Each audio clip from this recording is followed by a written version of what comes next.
Brand new to this channel, best of 120mm class fans, and this is only going to cover 120mm fans, so I hope you'll join me and tune in, and we're going to have a little talk towards the end of this video about version 3 of my testing methodology, which is up and coming, so I hope you will listen in at the end of the video for that. Alright, so the first test here is called the case simulation test. We got 4 key measurement locations at the 6, the 9, the 11, and the 14.5 inch markers. So the 6 inch mark is ultra compact, the 9 inch mark is for your medium-sized towers, or I should say compact towers, something like a media center PC or a NAS is often in the size category. Then you got your 11-inch mark, which is for your mid-size, mid-tier class cases, and the 14.5 inch for the truly large towers, like the Fractal Design Torrent, Meshify 3, XL, basically all those big towers. So the top ranked fan at my 10.5 decibel reading is the TL-S12W. It's doing really quite well, extended well above the rest of the fans. As a note with all of my testing, I only test right now one fan from all these companies. So it's hard to determine if I'm getting a golden sample when I do purchase the fan, or if I've got a lemon where it's underperforming, or I've got something in the middle. As the channel grows, I hope to be able to test like 6 of each fan so that I can get, some, graph idea of just how good an average fan is and take out the outliers from it. But this is what we're going with right now, and you can see how the various fans rank here. So, at bar graph form of the exact same thing, the TL-S12W is sitting at the top, followed by the TL-E12B Extreme P12, Master Fan SF120M, Pure Wings 3120, A12S25 G2, and the Unifan P28 are all the very top picks here, and you can see how the various other fans kind of rank underneath here. And the 2 data points for this graph are the 6 and the 11-inch mark, figuring that most of you would need short throw distance or be building into a medium-sized case. At the 17.5 data point, the A12X25G2 is what I'm calling the best fan. Even though it's not the best at the 6-inch mark, it is the top ranked at the 9, the 11, and at the 14.5-inch mark. So it is doing really, really quite well. Following right behind that, at the 6-inch mark, actually outperforming it is the Ventura Pro. But at the other data points, we have the TLB12 Extreme doing really quite well. But most of these other fans are so close together that if you pick any one of them, it's basically a no-brainer, and they'll do pretty much equally good among themselves. And apparently I have the there's the B12 Extreme and the E12B Extreme. Thermalright really gets the naming confusing, but do pay attention to the naming, because oftentimes the fans that have the glowy blades versus just the light ring in the hub do perform a little bit differently. So, bar graph form of the exact same thing. We're going to move through it relatively quickly. You can pause there if you like. At 800 RPM, the TLC12W is the top pick, followed by the TLE12B Extreme, and the A12X25 G2 is following right behind that. Moving up to 1500 RPM, we have the TLC12WS, then the A12X25 G2, TLB12 Extreme, TLS12W, and you can see the rest of the fans. Moving up to 2000 RPM, the TLB12 Extreme is now the top pick, followed by the Air Penetrator 120i Pro, then the Air Penetrator 120 SK ARGB, and you can see how the rest of the fans stack up. At 2500 RPM, a lot of fans have dropped out because there aren't that many fans that spin at this high of an RPM, but you can see how these fans rank up, with the TLB12 Extreme being the top pick here. And comparing airspeed to inches away from the fan, at 100% pitot and fan signal, the top pick here is the Iceberg Thermal Extra at the 6 and the 9-inch mark, but when you hit larger towers, it falls away relatively quickly. The best for larger towers is the Grand Tornado at the 11-inch mark, and the best at the 14.5-inch mark is a different fan, being the TLB12 Extreme, which is overall, I would say, the best fan. As you track its data line, it isn't the top until you hit the 14.5-inch mark, but any one of these fans that you see on the graph would be more than good enough for your computer case. At the 9-inch mark specifically, we got airspeed versus that decibel reading. The top pick here is the Square, and that's the TLS12W. Doing really quite well. It's just limited to 1500 RPM, so if you do need more airflow, you're going to want to pick one of these fans that has a little bit stronger maximum air speeds, but still has adequate at the lower levels where your computer case is probably going to be sitting most of the time. It's not going to be sitting at 2000 RPM all the time. So you want to make sure that you're making it tolerable to actually live with. Now, if you game with headphones on, maybe it doesn't matter as much to you, but I tend to use speakers.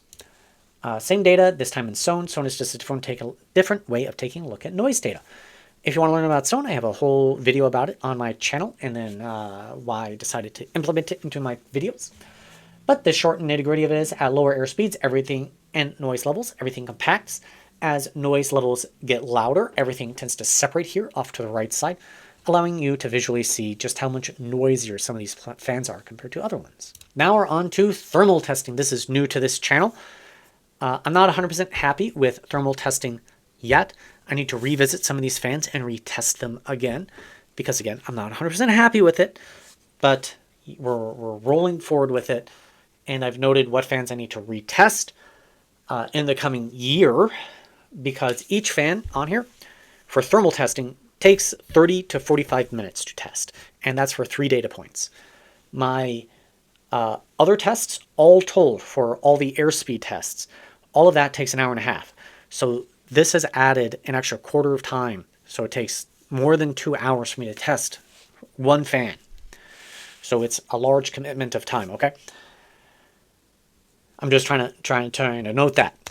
Anyways, the cooler here is the Arctic Liquid Freezer 3, 140 AIO, so it's actually a 280, two 140 fans. So there's an adapter, 420 millimeter class fans to block out and make it fit in that socket without any air gaps. The CPU on here is the 11700K at 165 watt thermal load. The winner at the 10.5 decibel rating is the TL-S12S in the top pick, followed by the N25G2, and then the reverse blade M25. Then the A12X25 is sitting right there. Now, this is why I said some of the data points don't quite make sense to me, because the A12X25G2 is sitting towards the bottom. I would expect it to be right around where the A12X25 is. So it's why I say I need to revisit some of these fans, because I'm not completely happy with the testing right now.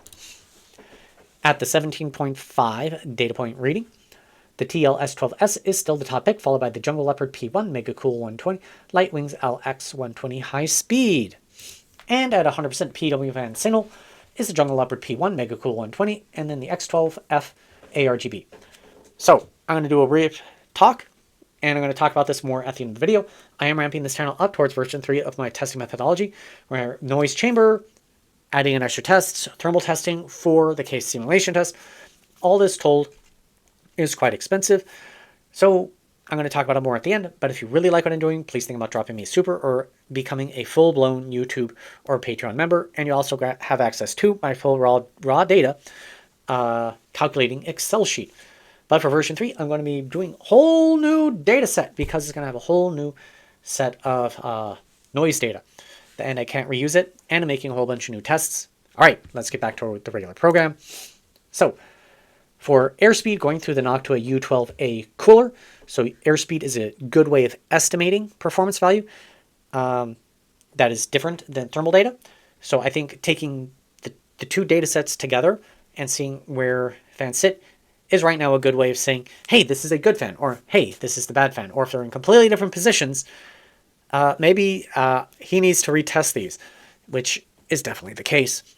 You know, I own where I am with this channel. I am just one person. I do all of this testing myself, unsponsored. So bear with me. Unifan P28 is the top pick here, followed by the M25 120G2, then the NF A12X25 Tough Fan 12 Turbo, and the P12 Max Fluid Dynamic Bearing, then the A12X25 G2. As we move on to locked in RPM, so at 800 RPM, the top pick here is the A12X25 G2, followed by the Unifan P28, then the TLC12CX28, and the T30. Moving up to 1,500 RPM, the A12X25 G2 is the top pick, followed by the F5 R120, Mega Cool 120, and Unifan P28. Would be all top picks here, with the weighing factor for how these fans were scaled against each other. At 2,000 RPM, which is sufficient for most cooling devices, sitting right here at around 2.1 meters per second, you're going to do fine with how much airflow you get through most coolers in terms of your actual cooling needs. You only need a really high RPM fans if you're going to be an extreme overclocker, or you just really feel you need that much overhead. So that note out of the way, the Mega Cool 120 is the best, followed by the Tranquil 120, Iceberg Thermal Extra 120, and the Unifan P28. And you can see where the rest of the fans lie on here. At 2,500 RPM, Iceberg Thermal Extra is in first place, followed by the Mega Cool 120, Unifan P28, and the TLB12 Extreme. Alright, and letting things just go wherever they want. 100% PW fan signal. Mega Cool 120 is in first place, followed by the Iceberg Thermal Extra 120 is following that, and the P12 Max Fluid Dynamic Bearing version.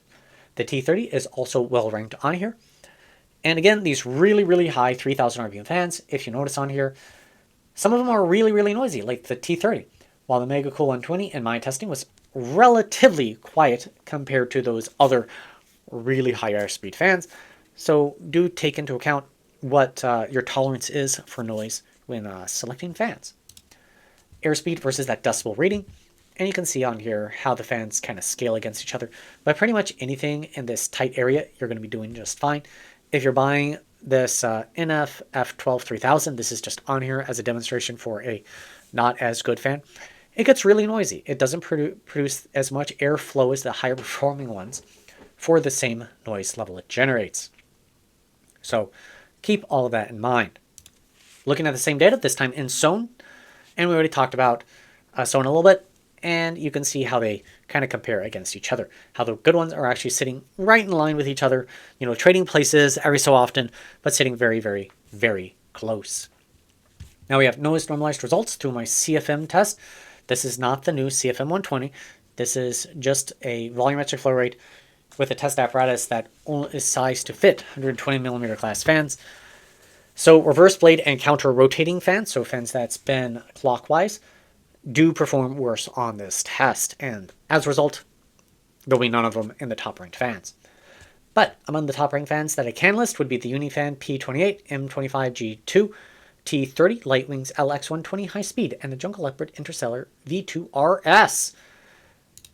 Moving up to 100% PW fan signal for the same test is the TLB12 Extreme, T30, Unifan P28, Mega Cool 120, P12 Max Dual Ball Bearing, with the P12 Max Fluid Dynamic Bearing being sitting a little bit below that.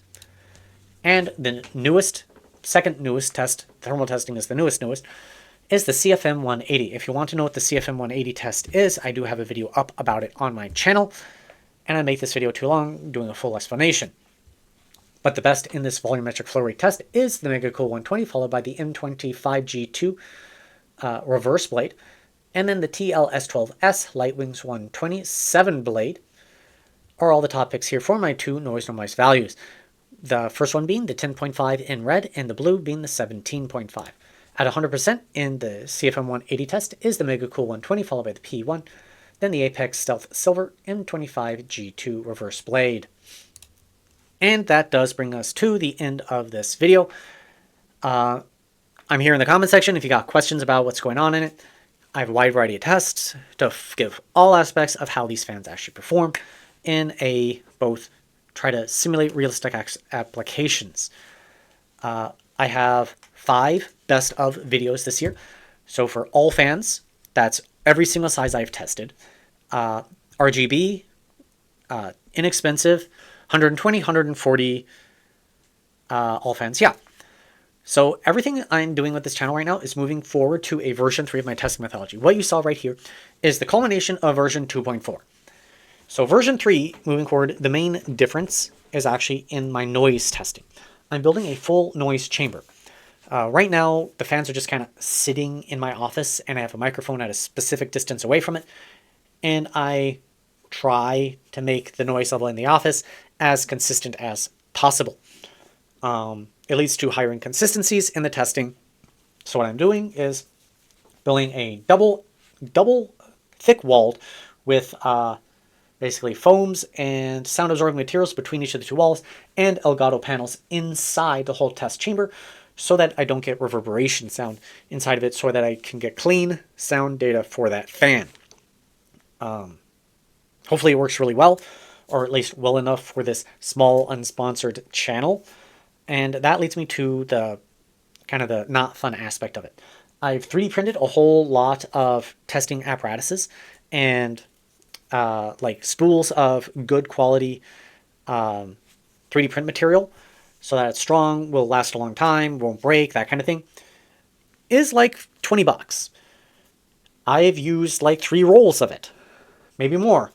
So, you know, costs add up. This channel is not sponsored. I make about 50 cents per fan video in the first like week that the fan video is up. Now, by sheer volume of fan videos that you have, I make a little bit of money, but it's basically enough to buy fans.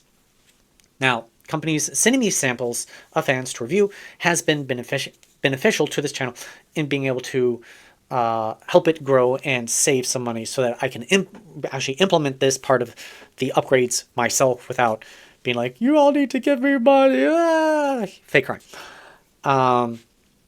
But what it means is that the other part of the testing that I want to add is for an upgrade to the case simulation test. And the upgrade to that case simulation test is in thermal testing with it. So I've 3D printed the box already, but I need to build the system, computer parts. I need a specific low wattage CPU that works in line with kind of what I'm already working with. I plan on using the 7600X because it can pull 65 watts, which will work for the Noctua passive cooler. So basically, if I have 2,000 subscribers, I know I'm a small channel. I'm well aware I'm a small channel. But if every single one of you were to do a $1 super or sign up to this channel for 1 month at the $1 value, I would hit the milestone to be able to afford all of that stuff. And it would be like, woohoo! You know? But I understand that's not in the books for everybody. You don't feel comfortable with it, whatever. It's perfectly okay. I'm not here begging for money. I'm just kind of reality check, right? So with that reality check, just means like, you know, hit subscribe button. You know, watch the videos. Talk about the videos on Reddit or whatever social media, so that I gain a little bit more traction, so that more people are watching the videos, and I get a little bit more ad revenue, so that I can progress sooner and better and under less stress, basically. That is just sort of the realities of this channel, and you know, it's kind of a topic to talk about. But regardless of that, you know, thank you for listening to me ramble about the finances of the channel for a hot minute. Thank you for joining me here on Computer Tech and More. I hope you tune in throughout the coming year, and as 2026 rolls in, I hope you stay tuned and watch more fan videos. Thank you very much. Have a great day.